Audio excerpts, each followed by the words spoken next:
നമുക്ക് നിധിയുടെ സുധീഷിന്റെ നാളത്തെ നല്ലൊരു കഥ കേട്ടാലോ? വീഡിയോ ഇഷ്ടപ്പെടുവാണെങ്കിൽ ഒന്ന് ലൈക്ക് ചെയ്ത് ഹൈപ്പ് ചെയ്യാൻ മറക്കരുത് കേട്ടോ. അതോടൊപ്പം തന്നെ ആദ്യമായി കാണുന്നവരാണെങ്കിൽ സബ്സ്ക്രൈബ് ചെയ്യാനും മറക്കരുതേ. അങ്ങനെ ഒടുവില് എന്ത് ചെയ്യണമെന്ന് അറിയില്ലാതിരുന്ന സുധീഷിനും ഹരീഷിനും ഒക്കെ നിധി പറഞ്ഞു വിടുവാണ്. എവിടെയാണെങ്കിലും പോയി സുഭാഷ് എണ്ണ കണ്ടുപിടിച്ചോണ്ട് വരാൻ പറഞ്ഞിട്ട് അങ്ങനെ ഓരോരുത്തരും ഓരോ വഴിക്ക് അന്വേഷിക്കാനായിട്ട് പോവുകയാണ്. അപ്പൊ ആദ്യം പോയത് സുഭാഷ് ജോലി ചെയ്തുകൊണ്ടിരുന്ന സ്ഥലത്തേക്കായിരുന്നു. അങ്ങനെ അവിടെ ആ സൈറ്റിൽ ചെന്നു. അവിടെ ഒന്നും സുഭാഷിനെ കണ്ടില്ല. അവിടെയുള്ള പണിക്കാരോടൊക്കെ ചോദിച്ചു, പക്ഷെ അവർക്കറിയില്ല. ഒടുവില് അവിനാശിന്റെ അടുത്ത് നിന്ന് സുധീഷ് കാര്യങ്ങൾ ചോദിക്കുന്നുണ്ട്. അവിനാശ് പറഞ്ഞു, ഞാൻ സുഭാഷ് എന്നെ കണ്ടിട്ടില്ല, അല്ലെ വിളിക്കോ മറ്റോ ചെയ്തിട്ടുണ്ടായിരുന്നു. വിളിച്ചൊന്നും ഇല്ലല്ലോ എന്ന് പറഞ്ഞു. ഇത് കേട്ട് കഴിഞ്ഞപ്പോൾ ഭയങ്കര വിഷമായി പോയി സുധീഷിന്. അപ്പോൾ ഒരു വിവരം അവനാശിനും അറിയില്ല എന്ന് മനസ്സിലായി. അങ്ങനെ അവിടെ നിന്ന് സുധീഷ് പോന്നു. ഹരീഷ് ആണെങ്കിലോ അറിയാവുന്നിടത്തൂടെയല്ല ഹരീഷും പോയി അന്വേഷിക്കുന്നുണ്ട്. ഭാസ്കരനാണെങ്കിലും വീട്ടിലിരിക്കാൻ പറ്റുന്നുണ്ടായിരുന്നില്ല. ഭാസ്കരനും എന്ത് ചെയ്തു, തൻ്റെ സൈക്കിളും എടുത്തോണ്ട് ചോദിക്കാൻ പറ്റുന്നിടത്തൊക്കെ പോയി സുഭാഷിനെ കുറിച്ചുള്ള കാര്യങ്ങൾ തിരക്കുന്നുണ്ട്. പക്ഷെ ആർക്കും ഒരു വിവരം കിട്ടുന്നുണ്ടായിരുന്നില്ല. നികേഷിനാണെങ്കിൽ വല്ലാത്ത ടെൻഷനായി. എന്ത് ചെയ്യണമെന്ന് പോലും അറിയത്തില്ല. സുഭാഷിനെ കണ്ടില്ലെങ്കിൽ നികേഷിന് ഭയങ്കര വിഷമം. അല്ലെങ്കിൽ തന്നെ കുറച്ച് സമയം ഒരു ദിവസമെങ്കിലും കാണാതിരുന്നിട്ടുണ്ടെങ്കിൽ വിഷമമുള്ള ആളാണ് നികേഷ്. ഇതുവരായിട്ടും അങ്ങനെ മാറിയിരുന്നിട്ട് പോലുമില്ല. ആ ഒരു സാഹചര്യത്തിലാണ് കാണാതായിരിക്കുന്നത്. നികേഷും അവരോടൊപ്പം അന്വേഷിക്കാനുണ്ടായിരുന്നു. കുറേ സ്ഥലങ്ങളിലൊക്കെ അന്വേഷിച്ചു. പക്ഷെ ഒരിടത്തൊന്നും ഒരു വിവരം കിട്ടാതെ വന്നു കഴിഞ്ഞപ്പോഴത്തേനും ഇനി എവിടേക്ക് പോകണം, എന്ത് ചെയ്യണമെന്നൊന്നും അറിയണ്ടായിരുന്നില്ല അവർക്ക്. ഒടുവില് റെയിൽവേ സ്റ്റേഷനിലും ബസ് സ്റ്റാൻഡിലും എല്ലായിടത്തും പോയി അന്വേഷിക്കുന്നുണ്ട്. അപ്പം ബസ് സ്റ്റോപ്പിലൊക്കെ പോയിട്ട് ഈ ഫോട്ടോ കാണിച്ചിട്ട് ഫോണിനകത്ത് ഇയാളെ കണ്ടിട്ടുണ്ടോ എന്നൊക്കെ ചോദിക്കണം. ഇന്നത്തെ ദിവസം ഇന്നയാളെ കണ്ടോ എന്നൊക്കെ ചോദിച്ചു. അത് മാത്രമല്ല ബസ് സ്റ്റോപ്പിൻ്റെ അവിടെയൊക്കെ ചെറിയ കടകളൊക്കെ ഉണ്ടല്ലോ, അവിടെയൊക്കെ പോയി ഇങ്ങനെ ഫോണിനകത്ത് ഫോട്ടോ കാണിച്ചിട്ട് അവരോടൊക്കെ ചോദിച്ചു. പക്ഷെ അങ്ങനെ ഒരാളെ കണ്ടിട്ടേ ഇല്ല. ഒടുവിൽ അവർ നോക്കി തളർന്ന് വീട്ടിലേക്ക് വരുവാണ്. വീട്ടിലേക്ക് വന്നു കഴിഞ്ഞപ്പോൾ നിധി ചോദിച്ചു, എന്തായി, വല്ല വിവരവും കിട്ടിയോന്ന് ചോദിച്ചു. ഒരു വിവരവും ഇല്ല, ആരും കണ്ടിട്ടില്ലെന്നാ പറയണേ. സുഭാഷ് ഏട്ടൻ ജോലി ചെയ്യുന്ന സ്ഥലത്തൊക്കെ പോയി അന്വേഷിച്ചു, അവിടെയൊന്നും ചെന്നിട്ടില്ല. സുഭാഷ് ഏട്ടൻ്റെ മുതലാളിയെ വിളിച്ചു ചോദിച്ചു, അയാൾക്കും ഇതിനെക്കുറിച്ചൊന്നും അറിയില്ല. അപ്പോഴേക്കും നിധി പറഞ്ഞു, പിന്നെ സുഭാഷ് ഏട്ടൻ എവിടെയായിരിക്കും പോയിട്ടുണ്ടായിരിക്കുക, എങ്ങോട്ടെങ്കിലും പോയിട്ടുണ്ടെങ്കിൽ ആരെങ്കിലും ഒന്ന് കാണേണ്ടതാണല്ലോ. അത് കേട്ടത് സുധീഷ് പറഞ്ഞു, അത് ശരിയാ. ഈ സമയം നികേഷിന് ആകെപ്പാടെ ഭ്രാന്ത് പിടിക്കുന്ന പോലെ തോന്നി.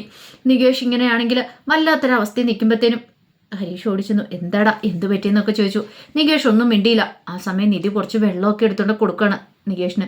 ഇത് കുടിക്കാനൊക്കെ പറഞ്ഞുകൊണ്ട് വെള്ളമൊക്കെ കുടിപ്പിക്കുകയാണ്. നികേഷിന് മൈൻഡ് മാറാൻ തുടങ്ങിയിട്ടുണ്ടായിരുന്നു. നികേഷിന് ഭയങ്കര വിഷമായി. ആ സമയം ഭാസ്കരൻ പറഞ്ഞു, അല്ല ഇനിയിപ്പം നോക്കാനായിട്ട് ഒരു സ്ഥലം പോലും ബാക്കിയില്ലോ, അവൻ കുഞ്ഞു വെച്ചൊന്നും അല്ലല്ലോ, അവനിങ്ങോട്ടേക്ക് വന്നോളും. പോയതുപോലെ തന്നെ അവന് വരാനറിയാലോ, വീടും കാര്യങ്ങളൊക്കെ അവനറിയാലോ. പിന്നെ പെൺകുട്ടിയൊന്നും അല്ലല്ലോ, ഒന്നും അല്ലല്ലോ, ആണൊരുത്തനല്ലേ അവന്. അതുകൊണ്ട് ആ കാര്യത്തിലൊന്നും ഒന്നും പേടിക്കണ്ടെന്ന് പറഞ്ഞിട്ട് എല്ലാവരെയും സമാധാനിപ്പിക്കുന്നുണ്ട്, തൻ്റെ മക്കളെയൊക്കെ. പക്ഷേ അതുകൊണ്ടൊന്നും അവർക്കൊരു ആശ്വാസം ആവുന്നുണ്ടായിരുന്നില്ല. നീതി പറഞ്ഞു, ഇതങ്ങനെ വെറുതെ വിട്ടിട്ട് കാര്യമില്ല സുധീഷേ, എത്രയും പെട്ടെന്ന് തന്നെ പോലീസ് സ്റ്റേഷനിൽ കൊണ്ടൊരു കംപ്ലൈൻറ്റ് കൊടുക്കണം. കംപ്ലൈൻറ്റോ? അതെ, സുഭാഷ് എന്നെ കാണാനില്ല, ഈ കത്ത് എഴുതി വെച്ചിട്ടാ പോയിരിക്കണമെന്ന് പറയണം. അവരും കൂടെ അന്വേഷിക്കട്ടെ, നമ്മളെപ്പോലെ തന്നെ അവരും അന്വേഷിക്കും. നമ്മളെക്കാളും കൂടുതലായിട്ട് ചിലപ്പോൾ അവർക്ക് അന്വേഷിച്ച് പെട്ടെന്ന് കണ്ടെത്താൻ പറ്റുമെന്ന് പറഞ്ഞു. അത് കേട്ടപ്പോൾ ഹരീഷിനും തോന്നി ശരിയാന്ന്. ഈ സമയത്ത് സുധീഷ് പറഞ്ഞു, അല്ല അത് ശരിയാവുമോ, കംപ്ലൈൻറ്റ് കൊടുത്തിട്ടുണ്ടെങ്കിൽ? എന്തുകൊണ്ട് ശരിയാകത്തില്ല? എത്രയും പെട്ടെന്ന് തന്നെ കംപ്ലൈൻറ്റ് കൊടുക്കണം. കൊടുത്തില്ലെങ്കിൽ പിന്നീട് ചെന്ന് കഴിയുമ്പോൾ അവർ ചോദിക്കും, ഇത്ര സമയമായിട്ട് നിങ്ങൾ എന്താ അന്വേഷിക്കാതിരുന്നേ, അല്ലെങ്കിൽ വന്ന് കംപ്ലൈൻറ്റ് തരാതിരുന്നത് എന്താന്ന് ചോദിക്കുമെന്ന് പറഞ്ഞു. ഒരു കാര്യം ചെയ്യാൻ ഞാനും വരാമെന്ന് പറഞ്ഞു. ആ സമയം ഹരീഷോട് ഞാനും കൂടെ വരാമെന്ന് പറഞ്ഞപ്പം നിധി പറഞ്ഞ്, വേണ്ട, നികേഷ് ഇവിടെ ഉണ്ടല്ലോ, നികേഷിൻ്റെ അടുത്ത് ആരെങ്കിലും വേണം, അവനാകെപ്പാടെ വല്ലാത്തൊരു ബുദ്ധിമുട്ടിലായിരിക്കുന്നത്. ഹരീഷ് ഇവിടെ ഇരിക്കുക, ഞാനും സുധീഷും കൂടെ പോയിട്ട് വരാം, ഞങ്ങൾ കൊണ്ടേ കംപ്ലൈൻറ്റ് കൊടുക്കാമെന്ന് പറഞ്ഞു. അങ്ങനെ അവർ രണ്ടുപേരും കൂടെ പോലീസ് സ്റ്റേഷനിലേക്ക് പോവുകയാണ്. സുധീഷിൻ്റെ കണ്ണൊക്കെ നിറഞ്ഞു വരുന്നുണ്ടായിരുന്നു. ഒടുവിൽ പോലീസ് സ്റ്റേഷനിലെത്തി SIയെ കാണാമെന്ന് ആവശ്യപ്പെട്ടു.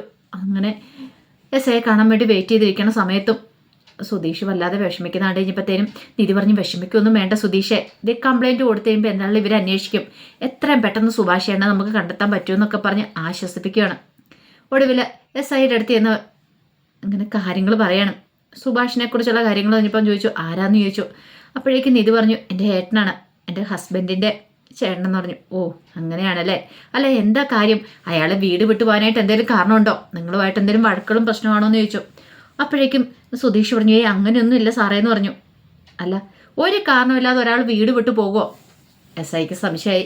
ആ സമയത്ത് നിധി പറഞ്ഞു, അല്ല സാറേ, ഒരു കാരണം ഉണ്ടെന്ന് പറഞ്ഞു. കാരണം? അതെന്ത് കാരണം? അതെ, സുഭാഷ് എൻ്റെ കല്യാണവും നടക്കാതിരിക്കുമായിരുന്നു. അപ്പം ഒരു ജ്യോത്സ്യം വന്നിട്ടുണ്ടായിരുന്നു. ജ്യോത്സ്യം പറഞ്ഞു സുഭാഷേൻ്റെ കല്യാണം നടക്കാത്ത ജാതകദോഷം കൊണ്ടാന്ന് പറഞ്ഞു. പിന്നെ ആ ജാതകമുള്ളവർ വീട്ടിലിരുന്നിട്ടുണ്ടെങ്കിൽ ആ കുടുംബത്തിൽ പെണ്ണുങ്ങൾ വാഴില്ല എന്നൊക്കെ പറഞ്ഞു. അത് സുഭാഷേൻ്റെ മനസ്സിനെ വല്ലാതെ നോവിച്ചു. അതുകൊണ്ട് ഈ കത്ത് എഴുതി വെച്ചിട്ടാ പോയെന്നും പറഞ്ഞുകൊണ്ട് കത്ത് എടുത്ത് പോലീസുകാരനെ കാണിക്കണം. SI അത് വായിച്ചു നോക്കി. കത്ത് വായിച്ചു നോക്കിയിട്ട് SI പറഞ്ഞു, ഈ കത്തിൽ അയാൾ എഴുതി വെച്ച് നോക്കിയിട്ട് അയാൾ എന്താണെങ്കിലും ആ വീട്ടിലേക്ക് തിരികെ വരുമെന്ന് തോന്നില്ല. അയാൾ എവിടെയൊക്കെ പോയിട്ടുണ്ടെങ്കിൽ അയാൾ ഇനിയിപ്പോൾ ജീവനോടെ ഉണ്ടോയെന്ന് പോലും അറിയില്ല എന്ന് പറഞ്ഞു. ഒരു നിമിഷം നിധി സുധീഷും കൂടെ ഞെട്ടിപ്പോയി. അവർ ഇത്ര പ്രതീക്ഷിച്ചിട്ടുണ്ടായിരുന്നില്ല. ആ സമയത്ത് SI പറഞ്ഞു, സാധാരണ അങ്ങനെയുള്ള കാര്യങ്ങളൊക്കെ കാണുന്നത്. കാരണം അയാൾക്ക് ജീവിതം തന്നെ ചിലപ്പോൾ മടുത്തിട്ടുണ്ടായിരിക്കും, ജീവിക്കണം തന്നെ തോന്നിക്കാണത്തില്ല. അങ്ങനെയാണെങ്കിൽ ഇനിയിപ്പോൾ അന്വേഷിച്ചിട്ട് കാര്യമുണ്ടെന്ന് തോന്നില്ല. എന്നാലും ഒരു കംപ്ലൈൻറ്റ് എഴുതി തന്നേരെ, ഞങ്ങൾ അന്വേഷിച്ച് നോക്കാമെന്ന് പറഞ്ഞു. അപ്പോഴേക്കും സുധീഷ് പറഞ്ഞു, എൻ്റെ സുഭാഷേണ്ണ അങ്ങനെയൊന്നും ചെയ്യില്ല. ഞങ്ങളെന്നും വിട്ടിട്ട് സുഭാഷേണ്ണ അങ്ങനെ ഒറ്റയ്ക്ക് പോകാൻ പറ്റത്തൊന്നുമില്ല സാറേ. അതെ, അങ്ങനെ ആവല്ലെന്നാണ് ഞങ്ങളുടെയും പ്രതീക്ഷ. സാധാരണ ഞങ്ങൾ കണ്ടുവരുന്നതെല്ലാം അങ്ങനെയാണ്. ഞങ്ങൾ ഇവിടെ അറിയാലോ, പോലീസുകാരുടെ രീതി നോക്കി കഴിയുമ്പോഴത്തേനും ഞങ്ങൾക്ക് ഇങ്ങനെയൊക്കെ ചിന്തിക്കാൻ പറ്റത്തുള്ളൂ. ഇങ്ങനെ കാണാതെ പോകുന്ന കേസുകൾ ഭൂരിപക്ഷം ഇങ്ങനെ ഒടുവിൽ ആത്മഹത്യ ചെയ്ത നിലയിലായിരിക്കും കാണുന്നത്. അതുകൊണ്ട് പറഞ്ഞതേ ഉള്ളൂ. നിങ്ങളതോർത്ത് ടെൻഷൻ അടിക്കേണ്ട കാര്യമൊന്നുമില്ല. ചിലപ്പോൾ നിങ്ങളുടെ ചേട്ടൻ എവിടെയെങ്കിലും മാറി നിൽക്കുന്നുണ്ടായിരിക്കും. ഞങ്ങൾ ഞങ്ങളുടേതായ രീതിയിൽ അന്വേഷിക്കാമെന്ന് പറഞ്ഞു. ഒരു കാര്യം ഒരു കംപ്ലൈൻറ്റ് എഴുതി തരാൻ പറഞ്ഞു. സുധീഷിന് കയ്യും കാലും വരയ്ക്കുന്നുണ്ട്. നിധി പറഞ്ഞു, സുധീഷ് ഞാൻ കംപ്ലൈൻറ്റ് എഴുതി കൊടുക്കാമെന്ന് പറഞ്ഞു. അങ്ങനെ നിധിയാണ് കംപ്ലൈൻറ്റ് എഴുതുന്നത്. ആ സമയം സുധീഷ് പുറത്തേക്ക് വന്നു. സുധീഷിന് വല്ലാത്തൊരു വീർപ്പുമുട്ടൽ തോന്നി. ആ സമയത്ത് SI പറഞ്ഞു, പേടിക്കൊന്നും വേണ്ട, ഞങ്ങൾ അന്വേഷിച്ചോളാന്ന് പറഞ്ഞു. ഇന്ന് ഇത്ര സമയമല്ലേ ആയിട്ടുള്ളൂ. ഒരു പക്ഷേ അയാളുടെ ഫ്രണ്ട്സിൻ്റെ അടുത്തേക്ക് എവിടെയെങ്കിലുമൊക്കെ പോയിട്ടുണ്ടായിരിക്കും. നിധി പറഞ്ഞു, അങ്ങനെ ഫ്രണ്ട്സും കാര്യങ്ങളൊന്നും സുഭാഷ് ഏട്ടനില്ല. അതുകൊണ്ടാണ് ഞങ്ങൾക്ക് ടെൻഷൻ. അറിയാവുന്നിടത്തൊക്കെ ഞങ്ങൾ നോക്കുകയും ചെയ്തെന്ന് പറഞ്ഞു. സാരമില്ല, ഞങ്ങൾ ഞങ്ങളുടേതായ രീതിക്ക് അന്വേഷിക്കാം എന്ന് പറഞ്ഞു. അങ്ങനെ കംപ്ലൈൻ്റ് ഒക്കെ എഴുതി കൊടുത്തിട്ട് നിധി പുറത്തേക്ക് വരുമ്പോഴത്തേനും അവിടെ ഒരു വണ്ടിയെ ചാരി എന്നിട്ട് ഭയങ്കര കരച്ചിലാണ് സുധീഷ്. അത് കണ്ടു കഴിഞ്ഞപ്പോൾ നിധി ഓടി വന്നിട്ട്, എന്താ സുധീഷ് ചെയ്ത് ഇങ്ങനെ കരയല്ലേ, വിഷമിക്കല്ലേ, ഇങ്ങോട്ട് വന്നേന്നും പറഞ്ഞുകൊണ്ട് അവിടെ കൊണ്ടുപോയി ഇരുത്തുവാണ്. ഇവിടെ ഇരിക്കാനും പറഞ്ഞുകൊണ്ട് അവിടെ ഇരുത്തി. എനിക്കറിയില്ല നിധി എന്ത് ചെയ്യണമെന്ന്. വീട്ടിലേക്ക് ചെല്ലാൻ പോലും തോന്നില്ല. നികേഷിന് മുഖം ഓർത്ത് ചെയ്യുമ്പോൾ അവന് സഹിക്കാൻ പറ്റില്ല. ഒരു പക്ഷെ അവനായിപ്പോൾ ഇങ്ങോട്ടേക്ക് വന്നിട്ടുണ്ടായിരുന്നെങ്കിൽ അവൻ തകർന്നു പോയാലും ആ പോലീസുകാരൻ പറയുന്ന കാര്യങ്ങളൊക്കെ കേട്ടിട്ട് അതൊന്നും ഓർത്ത് വിഷമിക്കേണ്ട, അവരവരുടേതായ രീതി പറഞ്ഞെന്നുള്ളൂ എന്നും പറഞ്ഞുകൊണ്ട് നമ്മുടെ സുഭാഷേണ്ണൊന്നും സംഭവിക്കാനൊന്നും പോകുന്നില്ല. സുഭാഷേണ്ണ അങ്ങനത്തെ കാര്യങ്ങളൊന്നും ചെയ്യില്ലെന്ന് അറിയത്തില്ലേ. അങ്ങനെയൊക്കെ ഞാനും വിചാരിക്കുന്നു. എനിക്ക് പേടിയുണ്ട് എന്ന് പറഞ്ഞു. പേടിക്കാനോ? എന്തിനാ പേടിക്കണേ? ധൈര്യമായിട്ടിരിക്കുക. സുഭാഷേട്ടൻ വരുമെന്ന് എൻ്റെ മനസ്സ് പറയുന്നു. അല്ലെങ്കിലും നിങ്ങളെയൊക്കെ പിരിഞ്ഞ് സുഭാഷേട്ടൻ ഇന്ന് വരെ ഇരുന്നിട്ടുണ്ടോ? ഇല്ല. ഞാനിങ്ങനെയൊക്കെ നടന്നാലും സുഭാഷേട്ടൻ മാത്രം വീട്ടിൽ നിന്ന് ഒരിടത്തേക്ക് മാറി നിന്നിട്ടില്ല. ഞങ്ങൾ അനുജന്മാരെ വിട്ടു പിരിഞ്ഞിരിക്കാൻ സുഭാഷേട്ടനും പറ്റില്ല എന്ന് പറഞ്ഞു. അതൊക്കെ ഓർക്കുമ്പോഴെനിക്ക് വിഷമം. അങ്ങനെ സുഭാഷേട്ടൻ പോയിട്ടാണ് അത്രമാത്രം മാനസിക സംഘർഷം ഉണ്ടായിട്ടുണ്ടെന്ന് പറഞ്ഞു. നിധി പെട്ടെന്ന് സുധീഷിനെ തൻ്റെ തോളിലേക്ക് ചാരി കിടത്തോണം. എന്നിട്ട് പറഞ്ഞു, സാരമില്ല, സങ്കടപ്പെടാമെന്ന് പറഞ്ഞു. സുധീഷ് വല്ലാത്ത കരച്ചിലായിരുന്നു. ആ കരച്ചിൽ കണ്ടപ്പോൾ നിധിക്ക് സഹിച്ചില്ല. പാവം. എത്രയൊക്കെയെന്ന് പറഞ്ഞാലും ഭാസ്കരൻ പോയാലൊന്നും അവർക്ക് വിഷമില്ല. പക്ഷേ സുഭാഷ് പോകുക എന്ന് പറഞ്ഞാൽ അവർക്ക് ചിന്തിക്കാൻ പറ്റുന്നതിൽ അപ്പുറമായിരുന്നു. അതുപോലെ തന്നെയായിരുന്നു നിധിക്കും. നിധിക്കറിയാം സുഭാഷിന് സ്നേഹം എന്ന് പറഞ്ഞിട്ടുണ്ടെങ്കിൽ കളങ്കമില്ലാത്ത സ്നേഹമാണ്. ആ വീട്ടിൽ വന്നു കഴിഞ്ഞിട്ട് ഏറ്റവും കൂടുതൽ തന്നെ സ്നേഹിച്ചിരിക്കുന്ന സുഭാഷേണ്ണ എന്നുള്ള കാര്യം നിധിക്കറിയാം. അപ്പം അതുപോലെ തന്നെ നിധിക്കും വിഷമമുണ്ട്. ഒടുവിൽ സുധീഷിനെ ആശ്വസിപ്പിച്ച് അങ്ങനെ വീട്ടിലേക്ക് കൂട്ടിക്കൊണ്ട് വരികയാണ്. അന്വേഷിച്ച് പെട്ടെന്ന് തന്നെ കണ്ടുപിടിക്കും എന്ന് പ്രതീക്ഷയൊക്കെ കൊടുത്തിട്ടാണ് വീട്ടിലേക്ക് കൂട്ടിക്കൊണ്ട് വരുന്നത്. വീട്ടിൽ വന്നു കഴിയുമ്പോൾ അവരൊക്കെ പ്രതീക്ഷയോടെ കാത്തു നിൽക്കുമായിരുന്നു, എന്തെങ്കിലും ഒരു വിവരം കിട്ടിയോ എന്നൊക്കെ അറിയാൻ വേണ്ടിയിട്ട്.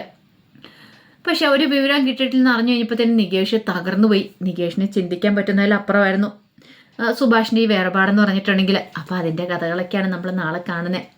ആ വിശേഷങ്ങളൊക്കെ നമുക്ക് എല്ലാവർക്കും കാത്തിരിക്കാം കേട്ടോ. അപ്പം ഒരിക്കൽ കൂടി എല്ലാവർക്കും ശുഭരാത്രി നേർന്നുകൊണ്ട് നിർത്തുന്നു. നന്ദി.